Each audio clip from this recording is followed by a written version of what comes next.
दोस्तों इस स्ट्रेटजी को यूज करने के लिए आपको सबसे पहले 5 मिनट की कैंडल लगानी होगी। तो यहाँ से हम 5 मिनट की कैंडल सेलेक्ट कर लेते हैं। अब हमारे सामने 5 मिनट की कैंडल खुल चुकी है। तो अब आपको यहाँ पे दो इंडिकेटर्स का यूज करना है। तो इसमें पहला है VWAP यानी वॉल्यूम वेटेड एवरेज प्राइस। तो एक इंडिकेटर हमने ये लगाना है और दूसरा है EMA यानी एक्सपोनेंशियल मूविंग एवरेज। तो आपने एक्सपोनेंशियल मूविंग एवरेज यहाँ से ऐड कर लेना है। तो अब आपको जो चार्ट है वो कुछ इस तरीके का नजर आएगा और ये चार्ट काफी कंफ्यूजिंग लग रहा है। इसको देखकर कुछ भी समझ नहीं आ रहा है, बहुत सारी लाइनें लगी हुई है। तो आपको इसको देख के डरने की जरूरत नहीं है, ये बहुत ही आसान स्ट्रेटजी है। तो इसमें आपको सबसे पहले क्या करना है, आपको सबसे पहले VWAP की सेटिंग में जाना है और यहाँ पे जो इतने सारे बैंड्स है ना, अपर बैंड, लोअर बैंड और ये बहुत सारे बैंड है, VWAP को छोड़ के बाकी सबको अनटिक कर देना है। जब आप अनटिक करेंगे तो बाकी सारे जो हैं वो गायब हो जाएंगे, आपके सामने सिर्फ एक VWAP बचा होगा। तो आपके सामने VWAP खुला है। अब आप इसको क्या कीजिए, इसको थोड़ा सा बोल्ड कर लीजिए ताकि आपको इजीली ये नजर आए। तो हमने VWAP लाइन को ब्लू कलर का कर रखा है और इसको हमने इस तरीके से कर लिया। अब हमारे सामने ये जो लाइन निकल कर आई है ये है VWAP लाइन। तो दूसरा हमने जो सेलेक्ट कर रखा है ये एक्सपोनेंशियल मूविंग एवरेज हमने सेलेक्ट कर रखा है। तो इसकी लेंथ हमने 7 करनी है, यानी कि 7 कैंडल्स का वो एक्सपोनेंशियल मूविंग एवरेज होना चाहिए। तो इसके लिए आपको क्या करना होगा, इसके लिए आपको इसकी सेटिंग्स पे जाना होगा और सेटिंग्स में जाने के बाद जब आप इनपुट पे जाएंगे तो यहाँ पे 9 लिखा है, तो आप इसको 7 कर दीजिएगा। अब जब आप इसे 7 करेंगे तो ये 7 कैंडल्स का एक्सपोनेंशियल मूविंग एवरेज हो जाएगा। और क्योंकि इसका कलर भी यहाँ पे ब्लू है तो इसका कलर मैं अपने हिसाब से चेंज कर देता हूँ, मैं ब्लैक कर देता हूँ, आप जो चाहे वो कर सकते हैं। और इसको भी मैं थोड़ा सा बोल्ड कर देता हूँ। तो इस तरीके से आपको ये दोनों इंडिकेटर्स लगा लेने हैं। आपको यहाँ तक समझ आ गया होगा तो समझो सब कुछ समझ आ चुका है।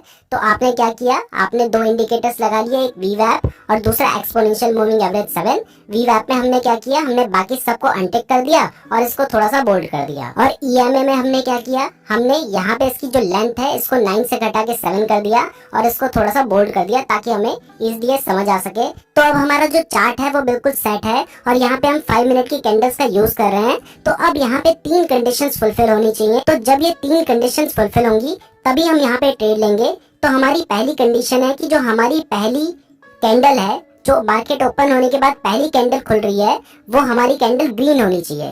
बट आप इस केस में देखेंगे, जो टाटा मोटर का स्टॉक मैंने खोल रखा है, इस केस में कैंडल जो है ये रेड बन रखी है। तो हम इस स्टॉक में ट्रेड नहीं करेंगे। आपको ऐसे स्टॉक्स कहाँ पे मिलेंगे जिनकी फर्स्ट कैंडल ग्रीन होगी, वो मैं आपको आगे बता दूंगा।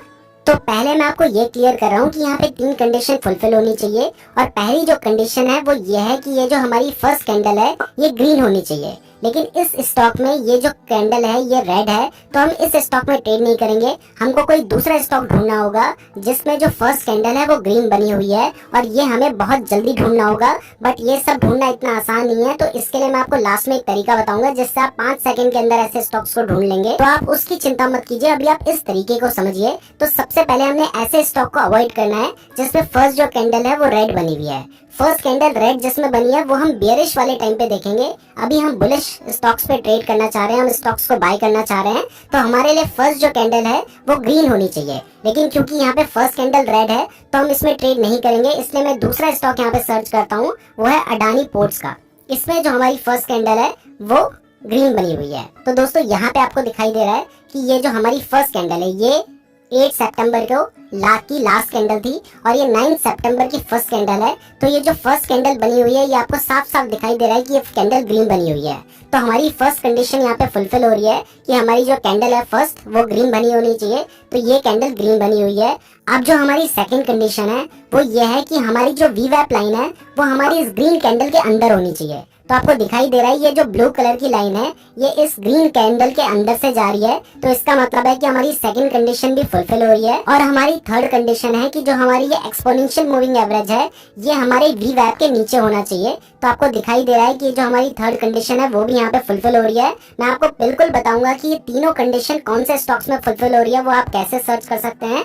तो इसकी आप टेंशन मत लीजिए, वो आपको लास्ट में पता चल जाएगा। तो अभी आप ये समझिए कि हमारी पहली कंडीशन कि फर्स्ट कैंडल हमारी ग्रीन होनी चाहिए वो भी फुलफिल हो रही है। दूसरी कंडीशन कि जो हमारी ब्लू लाइन है, जो इस केस में ब्लू लाइन है यानी हमारी जो VWAP वाली लाइन है ये उस कैंडल को बीच से जानी चाहिए। तो ये कंडीशन भी फुलफिल हो रही है। और जो हमारी थर्ड कंडीशन है कि जो हमारा एक्सपोनेंशियल मूविंग एवरेज है वो VWAP लाइन से नीचे होना चाहिए। तो यहाँ पे भी आपको दिखाई दे रहा है ब्लू लाइन से नीचे है हमारा एक्सपोनेंशियल मूविंग एवरेज। तो हमारी थर्ड कंडीशन भी फुलफिल हो रही है। तो दोस्तों यहाँ तक आपको ये समझ आ गया है कि आपको कौन से स्टॉक में ट्रेड करना है और उसमें क्या क्या कंडीशंस फुलफिल होनी चाहिए। तो अब हम ये समझते हैं कि ट्रेड कैसे लेना है। तो दोस्तों ट्रेड लेने के लिए आपको क्या करना है कि जैसे ही आपके मार्केट ओपनिंग होने के बाद 5 मिनट वाली कैंडल कंप्लीटली बन जाती है, यानी कि 9:20 पे, तब आपको क्या करना है कि उस कैंडल के हाई और लो पॉइंट पे ऐसे दो हॉरिजॉन्टल लाइन खींच लेनी है। जब आप 9:20 पे इस चार्ट को देख रहे होंगे तो आपको ये चार्ट कुछ इस तरीके का नजर आ रहा होगा और इसके आगे की कोई भी कैंडल उस टाइम पे नहीं बन रखी होगी। अब आपको क्या करना है कि जैसे ही कोई कैंडल आपकी इस लाइन को ब्रेक कर देती है तो आपने इसको बाय कर लेना है। और आपका स्टॉप लॉस कहाँ पे होगा? आपका स्टॉप लॉस होगा जो हमने नीचे लाइन खींच रखी है ना, इसकी वो लाइन आपका स्टॉप लॉस होगा। तो अगर आपने इस अडानी पोर्ट के स्टॉक में इस स्ट्रेटजी का यूज किया होता तो आपने यहाँ पे बाय कर लिया होता और आपका जो स्टॉप लॉस होता वो नीचे होता और आपका जो टारगेट है, टारगेट के लिए यहाँ पे कोई भी फिक्स तरीका नहीं है। तो इसके लिए या तो आप अपना 1:2 या 1:3 का रेशियो यूज कर सकते हैं, बट हर बार वो रेशियो भी काम नहीं करेगा। तो इसके लिए सबसे सही तरीका होगा कि आप ट्रेलिंग स्टॉप लॉस का यूज करें। ट्रेलिंग स्टॉप लॉस के बारे में मैं बहुत बार बता चुका हूँ। जैसे इस केस में आपने 893 रुपीज पर बाय कर लिया और 885 आपका स्टॉप लॉस है। तो जब शेयर की प्राइस बढ़कर 900 रुपीज तक चली जाती है तब आप क्या करो, अपने 885 रुपीज वाले स्टॉप लॉस को बढ़ाकर 893 रुपीज के पास ले आओ जहां पे आपने बाय किया था। उसके बाद मान लो शेयर की प्राइस बढ़कर 905 रुपए तक चली गई तो अब आप अपने स्टॉप लॉस को 900 पे लेके आ जाओ। ऐसे शेयर की प्राइस 910 तक चली गई तो आप अपने स्टॉप लॉस को बढ़ाकर 905 रुपीज कर दो। ऐसे जब तक शेयर की प्राइस बढ़ती रहती है तब तक आप अपना स्टॉप लॉस भी उसके पीछे पीछे ले जाते रहो।